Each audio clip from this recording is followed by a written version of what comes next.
So Simon, you said after the match last week that you almost weren't going to make any knee-jerk reaction to it. So in review, how have you seen things? Yeah, ugly watch, to be fair. This week's been pretty good though, to be honest, in the sense that we've been crying out for the lads to take ownership for a while. I don't think that's just this season. I think we're going back to getting some more verbal leaders who are willing to really contribute to what we're doing, as opposed to us just leading them. It's way more powerful when they get hold of it. And some honest conversations early week. We watched a bit of the game, asked them to speak, be honest, be accountable for their own stuff, and also hold each other to account. And again, that's something that's been lacking. At times it's felt like it's me, and I've been in teams where when it's player led, it is powerful and it means something to you, whereas when it's just me getting on at them all the time, it's just like, oh, here he goes again, sort of thing. So good to see that this week. And we were 5 games left, set some goals and some behaviours that they want to adhere to. So we've sort of facilitated them running the week, if you like, and it's been really good. Now, whether that transfers to the best performance of the year, I don't know, but for the group, I think it's as positive week as we've had in that regard. That'll be the benefits from that'll be a bit longer lasting anyway. In theory, being absolutely positive, do you think it could be a catalyst then to try and kick on a little bit? I don't know, I hope so.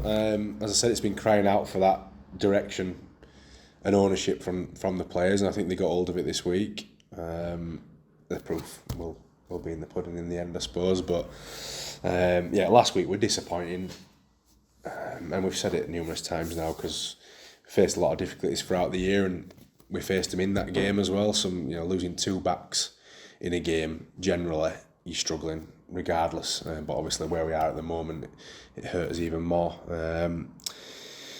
But yeah, tough old year, lots of learning going on, but with 5 games left, I think what we've done this week around getting them to own it a bit, I think that's a good way of doing it in the end, if that's the positive that has come out of the weekend. So it seems that you're pleased with how the players have maybe reacted this week from what you've asked them to do, but when you're in a situation like this, as coach, who picks you up? Oh, we pick each other up. Listen, this year's been really tough. Adversity throughout. I mean, it didn't start in great fashion when we were the original unit, if you like, and then obviously coach moves on, Stan moves on, myself, I've been left to front it really. Someone's got to, I suppose. So it's been pretty tough in that regard because it's been ever changing week on week. But it's a weird thing coaching. Actually discussing it the other day. My cousin coaches in football at a very good level. My brother's obviously coaching at Leeds, so we chat quite a bit. And you don't have to do it.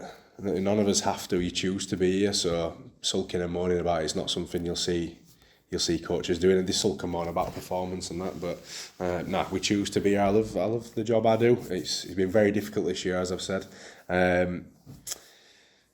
But yeah, I think it's learning nonetheless, and hopefully we don't visit these sort of times again. And if we did, whether it's this club or another club in the future, you've got that experience then to fall back on. But yeah, if everything's going easy, I think you do learn, but I don't think you learn quite as much about yourself, your support network, which you mentioned anyway, and obviously the people that you are coaching. You see a lot about people's characters when it's difficult, and there's been plenty on show this year. So in theory, you could come out of this, with all due respect, a better coach? Yeah, definitely. I think every year you do it, you get a bit better. There's times this year where I probably could have gone in and got the axe out and absolutely hammered everyone, and probably would have 4 or 5 years ago in my early days coaching. But I think you have to realise that can only work on occasion. You're learning these things about when you can push certain buttons. So yeah, I've learned some restraint this year at times anyway. So 5 games to go. You say you've set targets. Can you share with us what those targets are? Oh, they're nothing rocket science, just around about our behaviours, which, listen, everyone does it. Every club does it at the beginning of the year. There might be a goal-setting element, but every club does. They sit around, you talk about the behaviours, what it is to be a Hull player, Wigan player, Saints player, whatever. And it's really easy to sit around and talk about them, which we did, but we haven't been living them. I don't think we've been living them for a long time. Excuse me. So they've identified some behaviours there that they want to help contribute to, which again is the powerful thing when they're pulling each other and it's not just the teacher pulling the student all the time. And then goals wise, they're sort of micro goals within games that some of those smaller bits of the games, if you like, the little battles, if you win more of them, you have a better chance in the end. So it's just around just sort of narrowing a focus, I think, around a few bits to be getting on with. And one of them is our reactions as well, our react to adversity. There's a point in the game, I think Charlesie drops a ball early in the second half, and obviously we played 40 minutes that we're not happy with. We're going at half time. Relatively, some negative stuff in there, obviously, around what we're doing. When we go out at half time talking about playing the long game, we drop a ball early on and it happens. It's not a great error. But I think, aside from Yusuf, who was quite close to it, I don't think anyone went to pick Jack up. It was more you could see everyone physically deflate, and we have to be better than that because errors, they happen anyway. So I think, I'm not sure what the stats would tell you, but I reckon Warrington make more than anyone. That's been a theme of that club's play. They've always played, good offensive game, happy to back the skill, and that comes. A lot of errors come off the back of it, but their reaction to an error has been very different to how ours have been. So, yeah, they give themselves a few little markers that they can really focus on and look at, and we can feed back to them how they're travelling with them within games. So that'd be good. It'd be a good test this week against the best anyway. With that game this week against Wigan, obviously a win would be great, but performance-wise, would you almost say that what you get from the players on the field is just as important as the result this week? Yeah, I think it's really important for them as well, because they've spoke about what they want to do, what they need to do, as opposed to us just sort of delivering content for them, if you like, around how we see it. So it's a bit, I did say after the game, actions and words. The words don't mean too much if the actions don't follow. So they've spoke about behaving a certain way, playing to certain standards and certain areas within. So hopefully we can definitely show them how serious they've took it, if you like, with those numbers at half time and full time. How important is this game, do you feel, this week now? They're all important. Probably Sunday post game was as low as everyone's probably felt. Everyone's got in and cracked on with training, which has been good. And obviously, as I said, that chat, the open and honest, and them taking controls lifted the week. But 5 weeks is a long week if you're not going to perform and be happy about what you're doing. So it's really important on that performance level of getting to the standards that they believe are what are going to help you to win a game. And you don't always get the wins anyway. I watched Leeds play the last game. I thought they played really well. Just a few things go wrong in the game and you don't get it, and that's why as coaches it's about performance. Outcomes are obviously really important, you judged on that, but the performance bit's really important. So yeah, that'll be the focus. So team-wise, let's start off with the two injuries that you picked up last week, Jack Walker and Carlos Tuimavavi. How are they? Yeah, Carlos is good, thankfully. It's that time of year. Carlos has been carrying a few bits and bobs for a while, but he's good. Nothing that's going to hold him back. And then Jack's actually in today with specialists around his bicep. He's had a scan and he's got a ruptured bicep. There's a couple of other bits in there which we think are old stuff. I think if you got in scan most rugby players' shoulders, it'd look a bit grotty, to be honest. But yeah, there's a chat today around how that looks. Can he continue? Does he need to have it fixed straight away or whatever? So that's a conversation this after for the people who make the decisions on them. But yeah, disappointing. And as I said, when you lose two backs in a game, the shuffle that has to happen around that, we look disorganised. We look like we'd not met each other for some periods of that game, and much of it attributed to low on confidence, not playing well into ourselves a little bit. But then them changes hurt us. So hopefully we've got one positive out of it. Carlos is okay. Hopefully Wacker's news is good for us this after. But yeah, we'll see what they say. And a couple of other changes, because you've got a couple of suspensions now as well. Yeah, of course. When we get Ligue, yeah, and Deneve, both of them, fair, you can't argue what they are.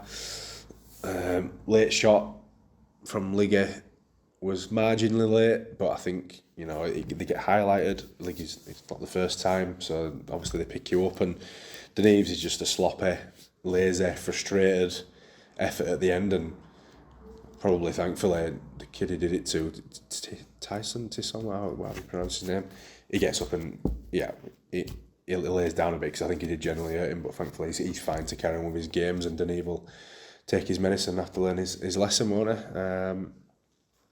he? And then obviously we lose Sam, Esse and Tiaki-chan from availability as well, with it being their parent club, so bare bones, but we've been there before. Have you got anybody back? Have we got anybody back? Jack Ash was in contention last week. Jack Ash is very likely. He'll play because if he weren't, we'd be pushing him along this week to try and make sure he did. But he's ready anyway. He just probably needed another week of decent training under his belt to give a decent account of himself. Other than that, Danny Houghton's not too far away. Hopefully we'll get him back in the next couple of weeks and finish the season with him. So I can't lift you up with a whole host of people coming back. That's just where we are at the moment. Again, on a positive note, a lot of kids have been used this season, and that's going to be a valuable experience for them, isn't it, going forward? Yeah, I mean, we speak about this a lot. I know you struggle when you come and speak to us because it's a tough one at the moment, interviewing us as much as it is sat in front of the camera and repeat myself every week. But all those young fellas who are playing, it'll do them good in some respects. It's harmful in others. It's not a great experience for him at the moment. But even like Will Kirby's now, he's gone for the year. He injured his ankle, but he came and had a bit of a taste of it at Salford, and now he knows what that level is, and he knows he worked quite at it, which is fine. That's what you expect when young kids come in. But there's a number of them now who've had a little taste of it, which is good, and they know what levels they need to get to not only just compete, but to be players, to be genuine Super League players. So the experience will do them good, despite the adverse and tough circumstances, I suppose. But we've seen some good stuff in amongst them. Maybe a few of them exceeded what we'd hoped of them from at the beginning of the year. So they've certainly exceeded their own expectations anyway in the terms of the number of games they've played. As you say, silver linings. And finally, a new physio announced to be coming in from next season, Andy Shea. Another valuable member of backroom staff with plenty of experience. Yeah, definitely. Experience, I think, is the key. This year, I think we've had a few injuries that aren't, a lot of them are trauma, like from the playing of the game. We had a few that maybe could be prevented. I don't know. There's always luck and all that sort of stuff that come into it, and I think it's been a consistent last couple of years maybe where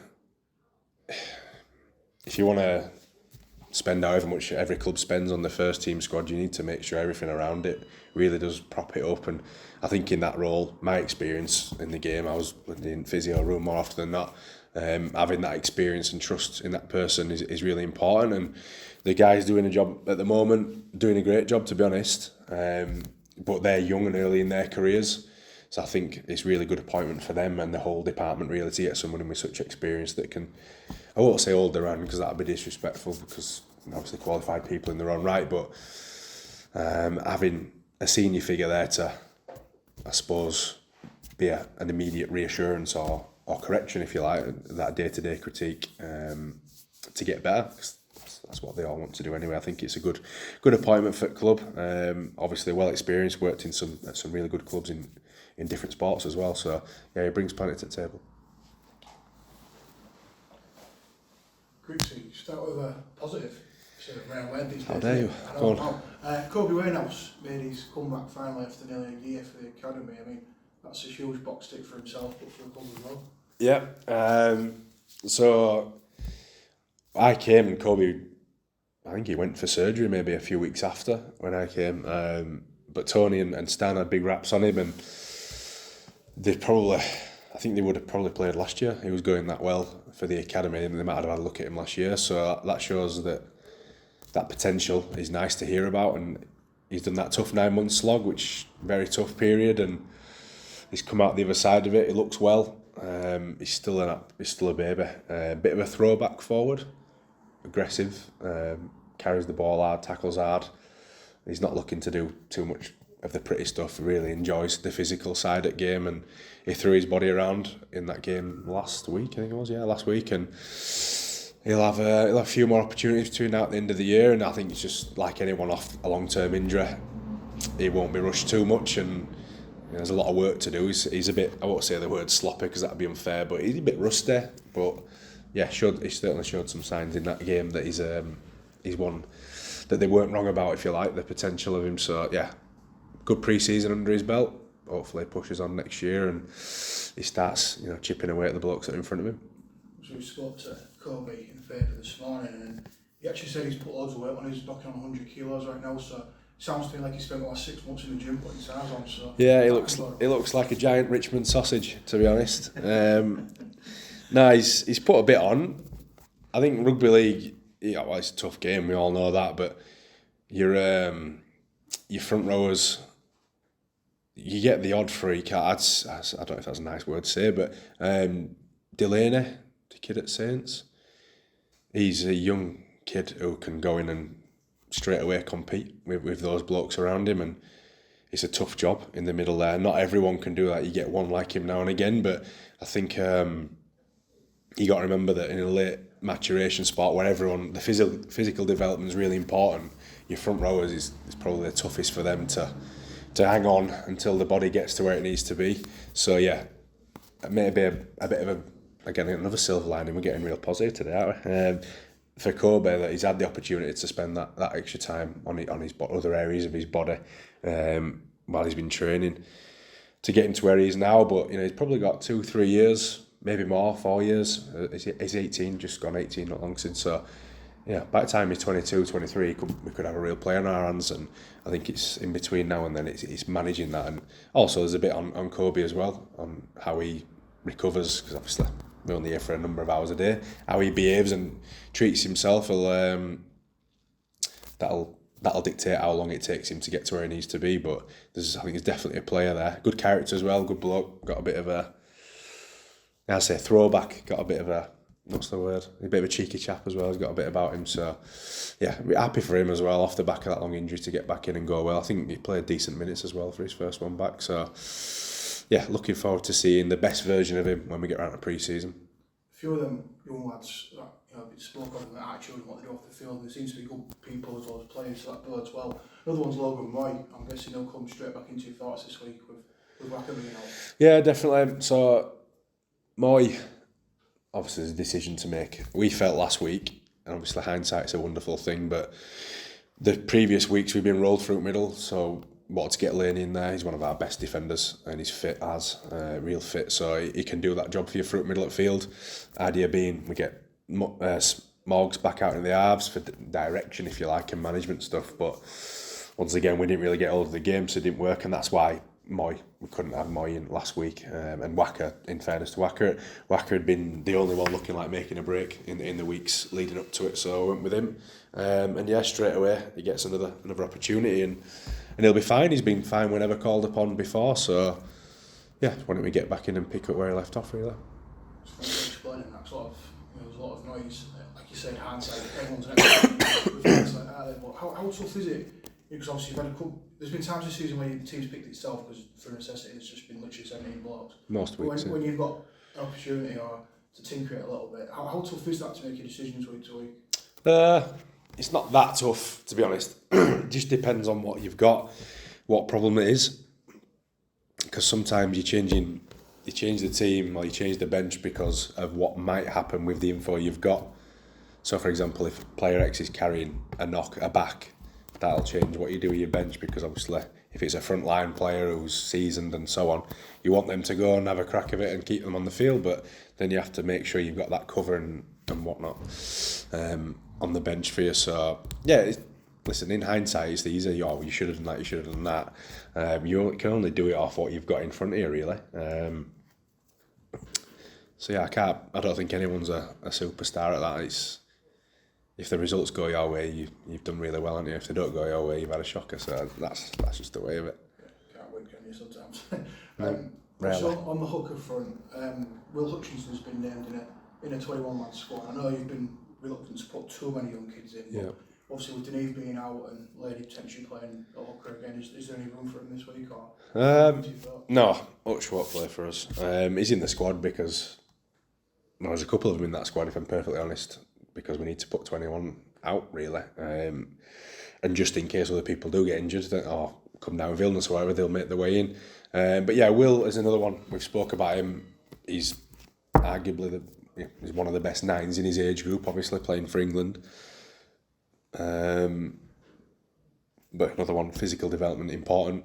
I mean, I wouldn't want to put him in against Wigan away at the minute with the size of their pack and us beating them last time. I can't say they'd be taking it easy on us or taking us lightly rather. So yeah, he's another one like Ryan Westerman. It'd be nice to get them in at some point to give them that look, but at the same time,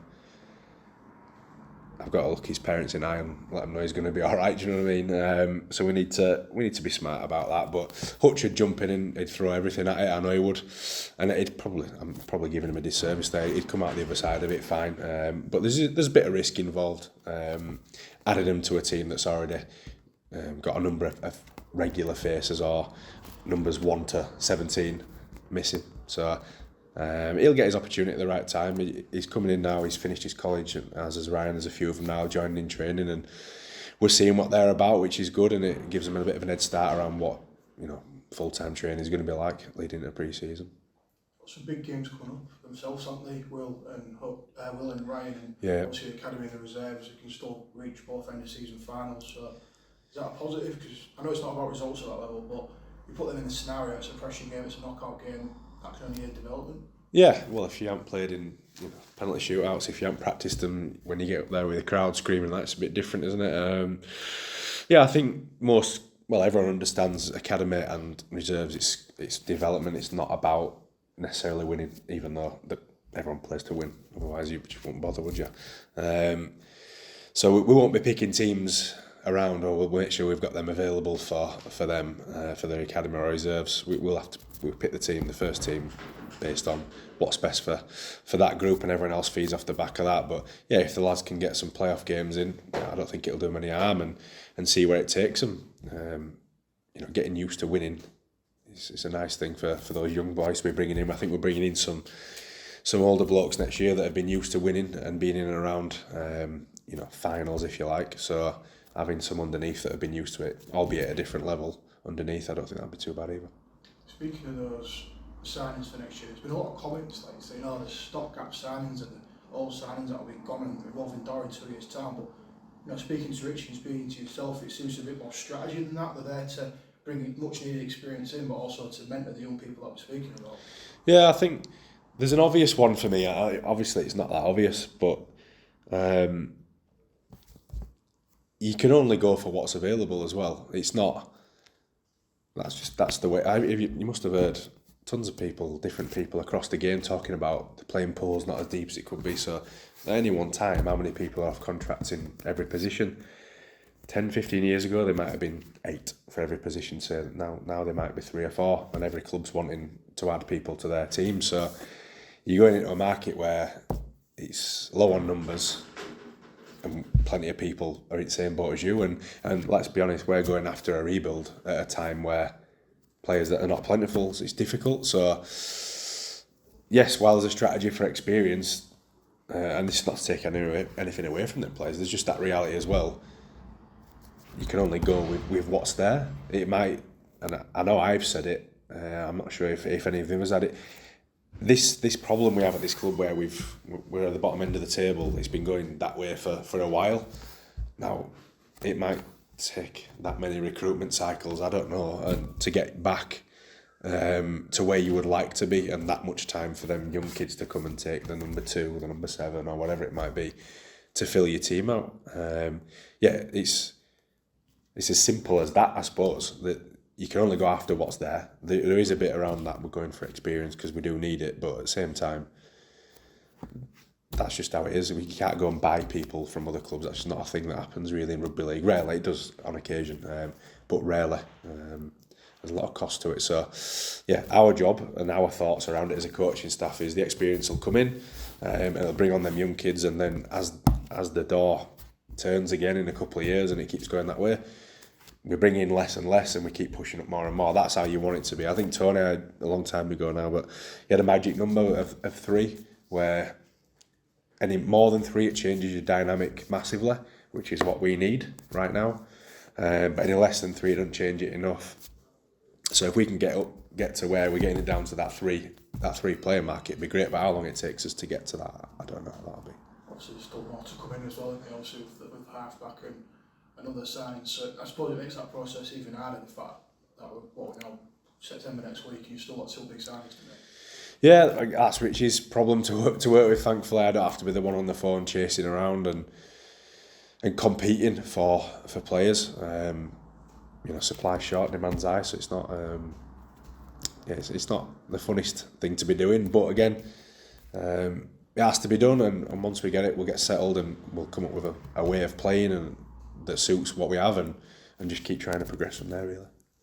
Looking ahead to Wigan on Sunday, we spoke about accountability earlier and players finding places. We spoke previously about finding wins in games, not necessarily out the result, but like edge combinations or a young kid playing well or player coming back to form. So, what would be the ideal situation for you coming out of Wigan on Sunday? All of us coming out proud of what we've put out. The win would be the ideal. Obviously, going and beating them would be ideal, and playing rubbish and winning would be all right. But I think, based on where we are right now, I think I'd love us to go and do what we've said we're going to do, or what we need to do, if you like, and go back to what we spoke before. Coaches, we judged on the win, and of course we'd take ugly wins and play poor and all that, but we're not there yet as a group. So for us, I think our focus just has to be about performance and doing our bit within it against a great team who, after the last time we probably took them by surprise, or they took us lightly, or whatever it might be. I wouldn't expect them to be turning up half cooked this week. I think Matt Hill will be up them, and they'll be wanting to correct that and show that ruthless streak that Wigan have got. So we're going to need to do what we said we're going to do to give ourselves a crack. Yeah, let's get the next question. Wigan will be seeing from that. So it means you need to be on it, don't you, on Sunday? Oh yeah, definitely. Look, from their perspective, it works the same top end, bottom end of the table, I suppose, but 2 points lost against us in their view might mean they don't get top 2 finish, or whatever it might be. And if you get to end of the season, you miss that, they would be looking back at that going, that was the one. So for us, we'd love to be that one. We'd love to be the one that knocks them off, or any other team off. But yeah, I'd expect them to be there. I would imagine their review after that was pretty honest, if you like. So yeah, I think they'll be wanting to put that one right. But for us, it's just another challenge. And after last week, they don't get any bigger than Wigan away. But as I say, they've owned it this week. They have spoke pretty well about what they think, as opposed to, again, us feeding them, if you like. They've took it themselves this week. We've urged them to, and they have. So hopefully, as I say, they can get that this week in the performance.